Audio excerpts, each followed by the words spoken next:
Customer service is key. That's what middle schoolers from Incarnate Word Academy had to keep in mind during their business etiquette competition. Yeah, so the students had to pose as sales associates at a jewelry store handling customers. Our Marissa Cummings has more.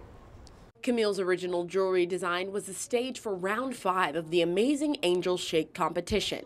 The students had to flawlessly present a ring to unknown customers, and they didn't have much time to brush up on their jewelry knowledge. They knew they were coming to Camille's only 24 hours before. And once they stepped behind the counter, they only had 2 minutes to assist customers, one being Matt Manning with the district attorney's office.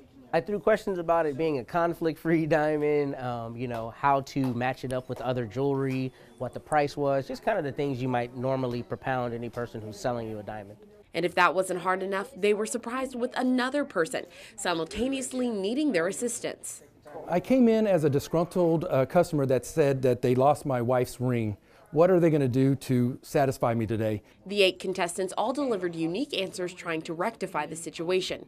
12-year-old Wilson Venexon said, "Please let me finish with this customer and then I'll get to you." And then I told him, "We'll find your wife's ring free of charge and we will do everything to make everybody happy again." The children's performances were tallied and the top scores have a chance to go to nationals in Atlanta, Georgia. Marissa Cummings, 3 News. Such great training. Such great training. Okay.